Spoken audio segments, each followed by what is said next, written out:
Hello, everyone, and thanks for joining the Climb the Ladder podcast. Today, our guest is Winston Justice, former USC and Philadelphia Eagles football player and the CEO of SageSpring Wealth Management. Winston, it's great to have you. Thank you so much for having me. I'm really excited to have this lively discussion. Well, it's great to see you. So, you played football at USC, and I have to admit, I'm a massive fan. My dad and I have been going to games since I was as young as I could remember, and you played for one of the teams in the glory days. Along some legends like Reggie Bush and Matt Leinart on one of the greatest college football teams in recent memory. So what was your experience playing with them, and not with them, but playing for the team, and kind of how'd you get on the team? Like, how did that come about? So, I started playing football, late relative to other people. So I started playing, the end of my junior year, going into my senior year, and I I I happened to be really big, strong, fast, right? So I got a lot of opportunities, and one of those opportunities was USC. And the reason why I went to USC is because I I felt that Pete Carroll had a sense of urgency, and I could really relate to that because I wanted to better my surroundings. Like, I felt like I had a grudge with my surroundings. I felt like I wanted to do something more. I wanted to achieve more. I wanted to make more of an impact, and I felt that type of feeling, that type of sense of urgency from Pete Carroll, and so that's why I went to USC. Because the year before I got there, they weren't that good. Like, they were 6-6. They lost to UNLV, and we didn't know that we were in the beginning of like creating like a dynasty. Even when we were winning games, we didn't know that we were going to be like that good of a team, or people will still be talking about games we played in like now, like 20 years later. And playing with Reggie Bush, playing with Matt Leinart, playing with like Carson Palmer, all those guys, you didn't know that they were going to be as good as they were until like I'm on a podcast now. People are mentioning them, and I get that a lot, you know. So I mean, it was an awesome experience. When you're young, I was just worrying about practice, getting my next meal, and getting through class, and then winning the next game. Yeah. I think sometimes a lot of thoughts of the future is kind of like lost, and but I'm real grateful about the time I had at. Yeah. Well, so what did you major in specifically while you were in college? So you were focused on winning games and Yeah, everything, yeah. but on the academic side, did you kind of have a plan, or were there anything you were interested in? Were you interested in going into wealth management when you were Not at all. playing? If you asked me what a venture capital fund was, then I wouldn't be able to tell you. Mhm. Majored in public policy, which is a major to stay eligible to play football. And I actually, when I first started, I actually wanted to be an architect. Right. I like the idea of like of creating something that really could stand the test of like time. Right. But when I toured the architectural school for the first time, and I think I was with Pete Carroll and Coach Algeron afterwards, they're like, "Yeah, you're not gonna do that. That takes too much time." So I didn't do it. So I ended up majoring in public policy, and I didn't really know what I really wanted to do after football because I knew everyone knows when you play in your back of your mind it's going to end, right? And you Mhm. don't know how it's going to end. And some people it ends when you're 18. Some people it ends when you're 30, right? So that's always in the back of your mind, and it's kind of like I think athletes are really good at putting things in different, boxes. And I kind of put that in a box and didn't really think about it and just focused on what was there in front of me, which was trying to be the best football player possible. And so I didn't really get into finance until later on in life, right? When I was drafted to the Eagles, I realized that football is not for long.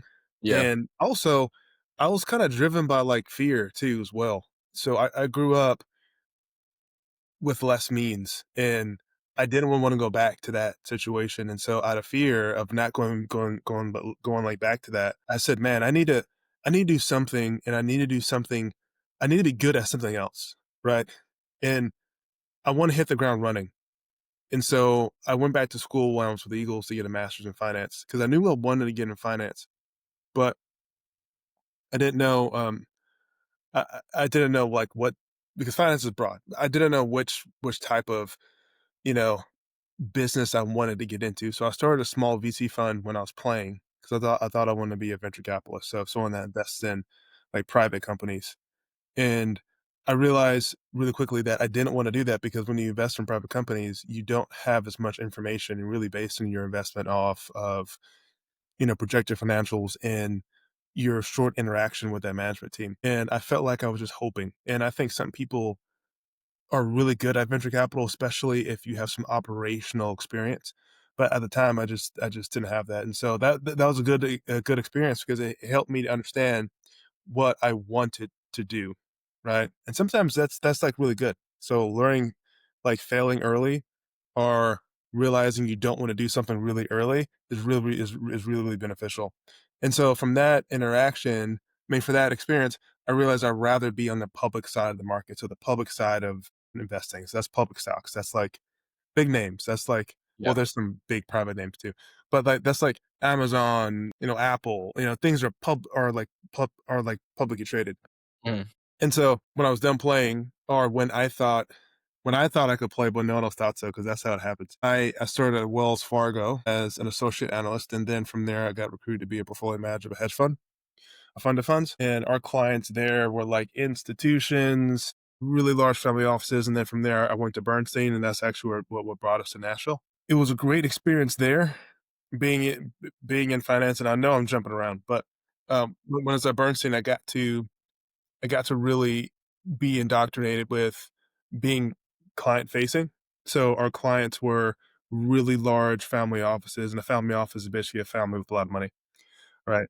And institutions are basically, you know, uh, um, clients that aren't people. So it's like a nonprofit. It's a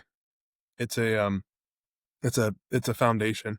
And so we built a really book of business there, managing assets there. So putting that money in public equities and private equity, private growth, private credit. And then I recently made the transition to be the CEO of SageSpring Private Wealth. And so that's the whole trajectory of my career. And I've always tried to lean into being uncomfortable and find ways to grow and expand.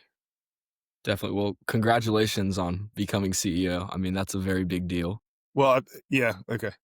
Well, I do feel like it's the reason why I did that is because the reason I made the transition is because I have an opportunity to serve people, right? I get to serve everyone. Like I get to serve the advisors, I get to serve the client associates, and it's very much a servant leadership. I think a lot of people when they hear CEO, they think, "Oh, the man's in charge," but it Mm. doesn't. It doesn't feel that way. And I think the good CEOs or the good leaders feel like they're serving the people they're blessed to lead instead of Yeah.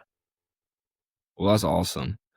So to go back to kind of to during your career, you talked about how you saw, well, I kind of mentioned earlier that a lot of the NFL players, when they get that big contract or they receive a lot of money for the first time in your life, because today is a very different day and age than back how it was when you were playing in college and you were just getting drafted.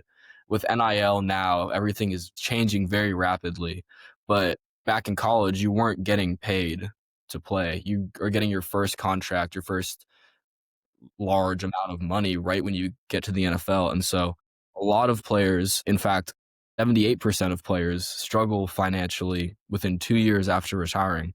And you said earlier that's not something that you wanted to experience. You wanted to be able to keep that and to grow that. So I know you said you started a venture capital fund during your career.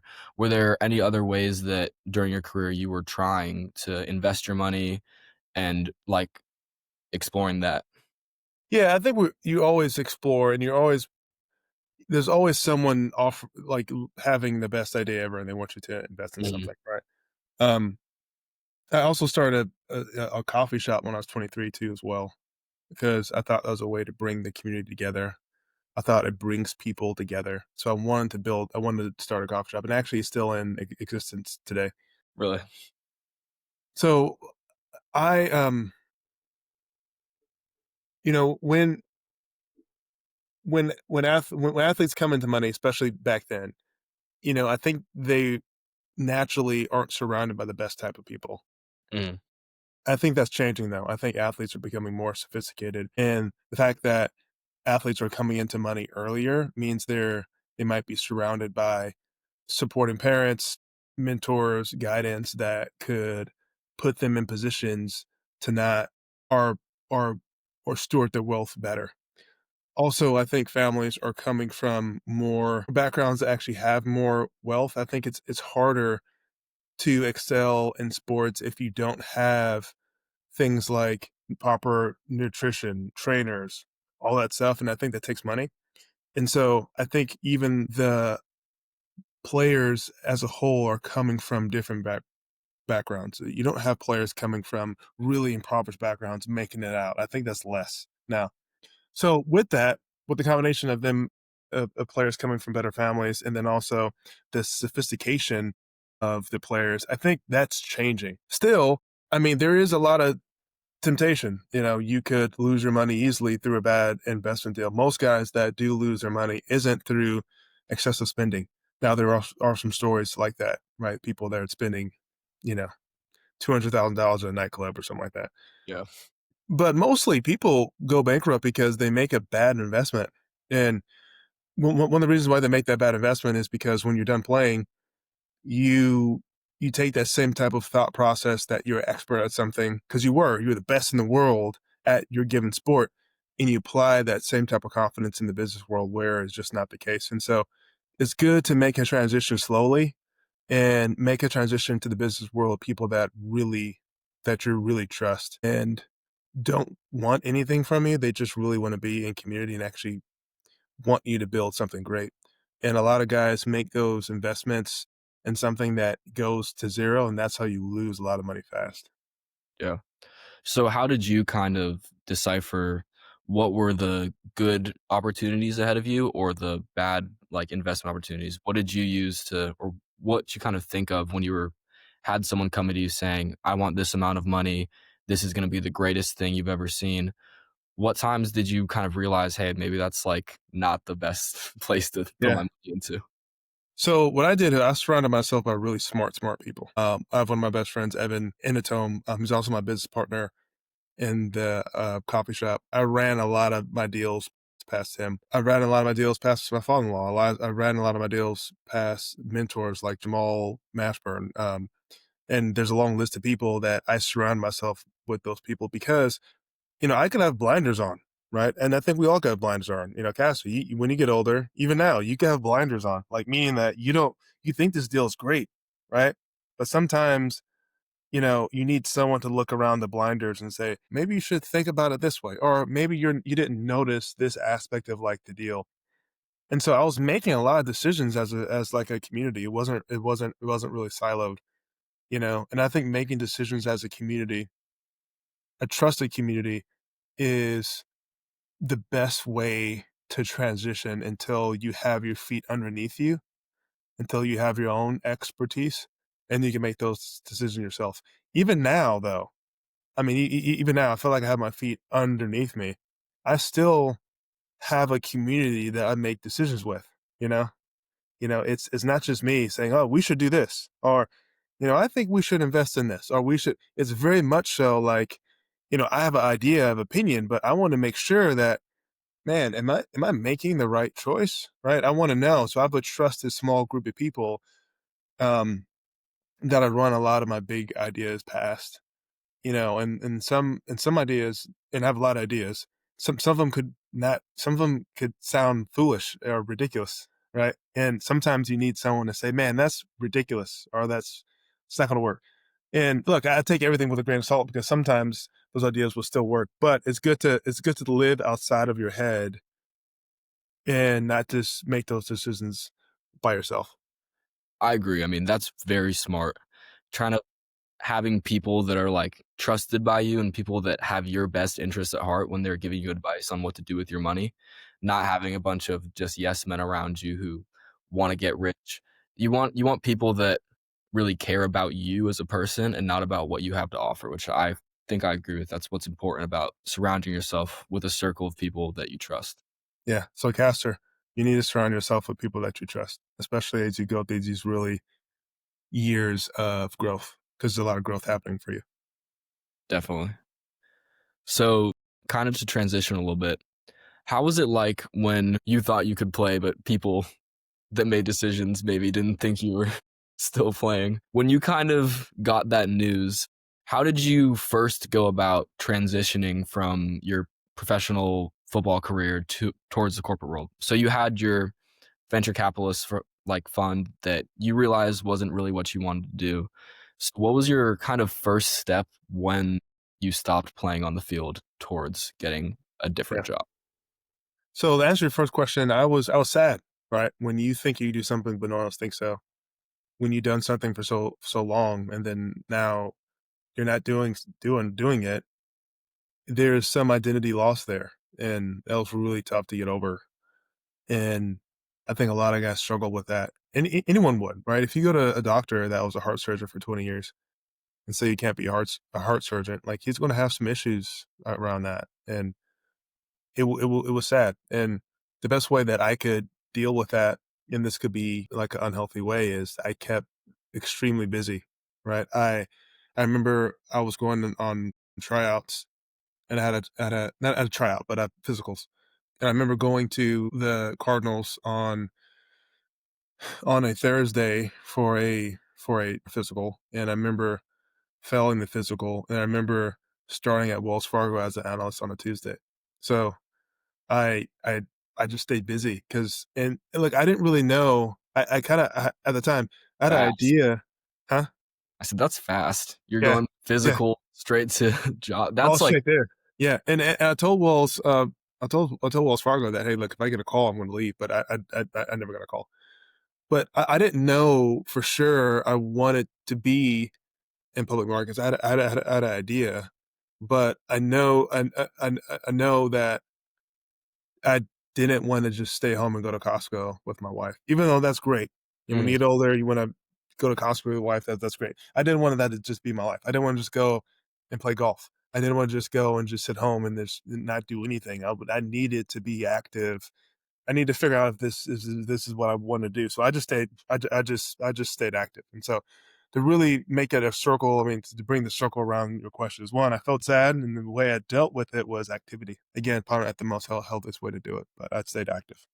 well, yeah, going from working I mean, NFL schedule is pretty intense. I feel like once you're done with that, kind of going just kicking your feet up, for a lot of people, it just isn't what you want, like I mean, you said you wanted to go play for Pete Carroll because you really wanted to build something. You felt like there was a sense of purpose there, like you were really working towards something. I feel like for a lot of people, like, or people that are driven, like, that's not just when the ball stops rolling, like, it's not just like time to hang everything up and retire. So that makes sense. I mean, it's like obviously a tough transition, but I mean, it seems like you took it pretty well and you had like a plan, had a great idea, which is pretty Yeah. awesome. I wouldn't say plan. I had I'm still in my plan now. Every day there's a new challenge, and you're never really arrived. There's always something else. There's always another mountain to climb. So I kinda had a plan, but it's an idea. It's like an idea. So, like in football, and you probably know this, like, we used to have something called the first 15 plays, right? So Mhm, before the game, the offensive coordinator used to come in and say, "All right, guys, these are the first 15 plays we're gonna run, right? We're gonna set the tempo," right? And they go over the first 15 plays. And then after a couple years, you're like, "This is kinda waste of time because we never go through the first 15 plays."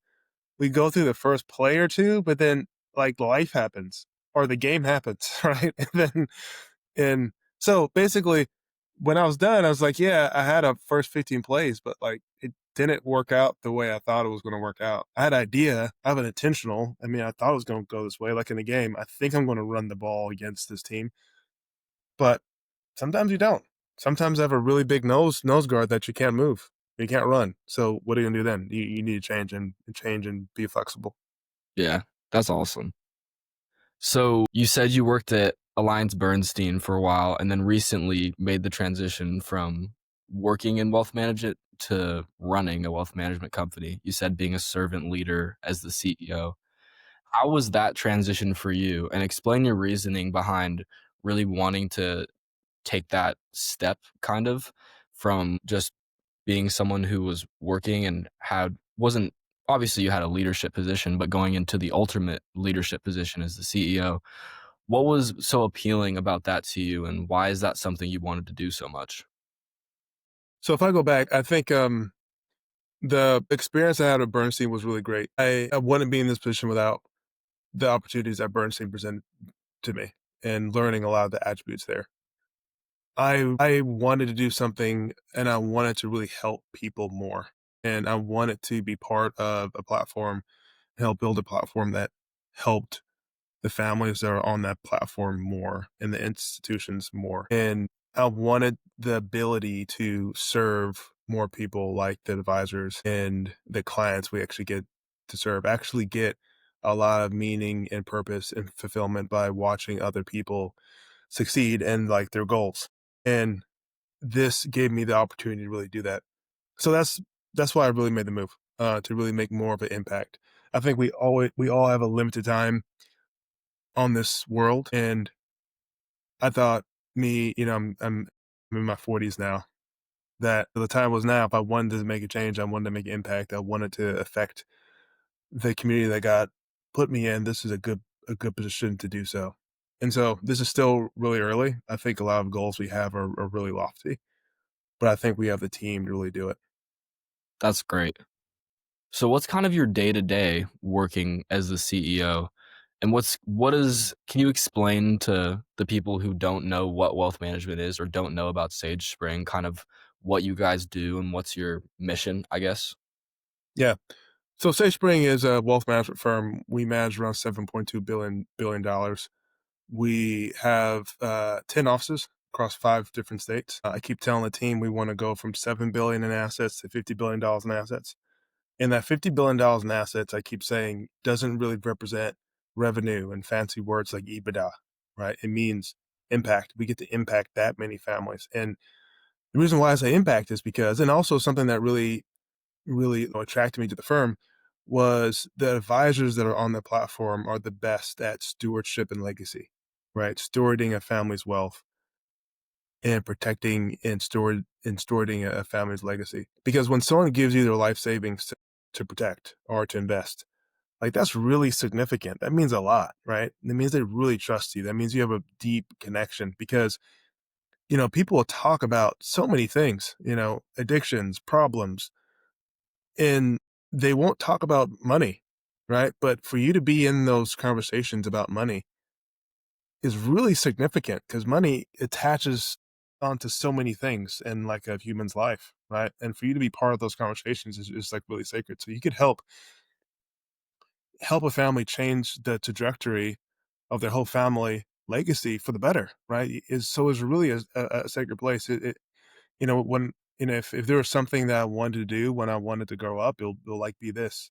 And the reason why is because it's so impactful and so significant. It's more than just making a commission or making a paycheck. It's about like creating purpose Yeah. with families on something that really means something really deeply for them.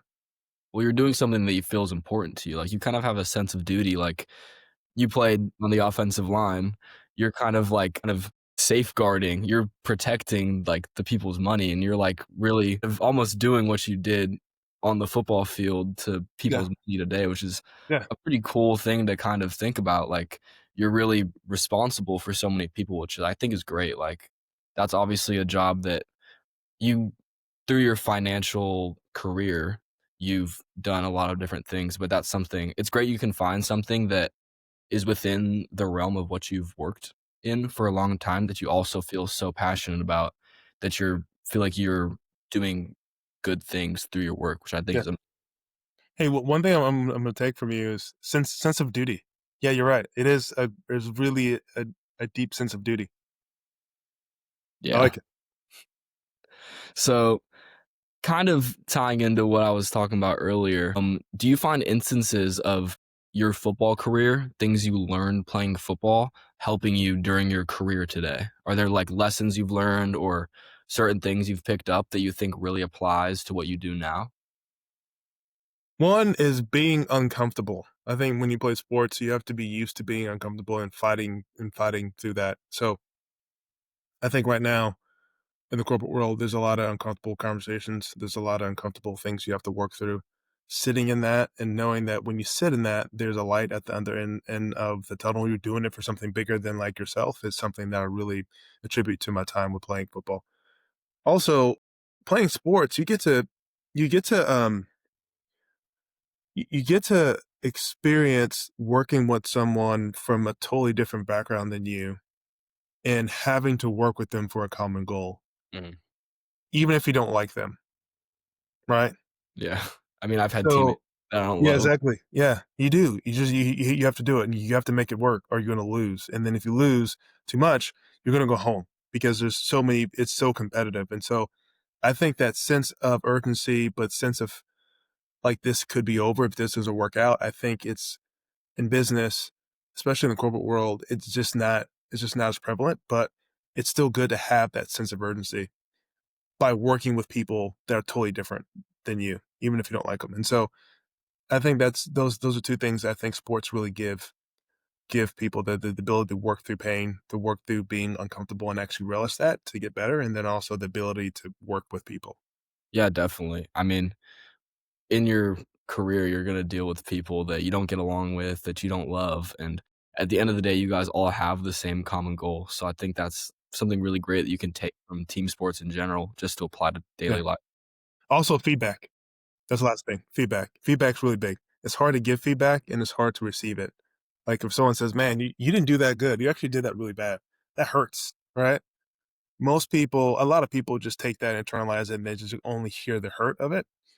But I think as athletes, you can look the meaning behind the words and the hurt in it. Like there's some truth into that. You need to receive the truth and if it is, and then try to improve from it. Definitely. So, kind of to wrap up, I have a question that I ask everybody at the end of our talk or the end of our time.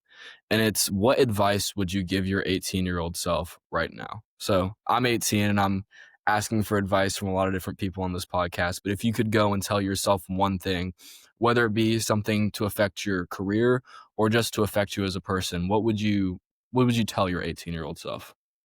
Stay present in relationship. So what I mean by stay present is that there's always gonna be like, "Man, it's gonna be great when this happens. Man, this is gonna be great when I get drafted. Man, it's gonna be great when this happens, or I make this, or I do this," and you don't really enjoy the moment you're in. So I'll tell you to be present. So enjoy this time. Yeah. 2 is relationship. I think something that I definitely overlooked. I never relished or took advantage or take advantage is like the bad word, or value the importance of being in relationship with people, especially when you go through a hard time, like teammates or coaches or people in school, right? I think those relationships are something that I didn't really I didn't really try to foster. So I would say being present and then being intentional about fostering your relationships. Well, yeah, I think being present's like great advice. That's something that I could apply to my own life. I mean, being a junior in high school is not like the most fun time of anyone's life. Like I'm studying for my ACT every day. I got a lot going on and like stuff can be stressful, but like I feel like staying present and just like taking the good and enjoying everything that it comes with, I think is just amazing advice because even during every like time period of life, like there's good and there's stuff that you should enjoy. And I think that's great. I think what you said about staying in a relationship and fostering those relationships is like very important advice to everybody. So Yeah, I think that's great. it's a daily choice. So keep making that choice. Yeah. Well, awesome. Thank you so much. It's been great to have you on, and I think we've talked about some great things. So blessed to have had you as a guest, and I really appreciate it. So thank you Yeah. so much. Thanks again. Anytime. Awesome.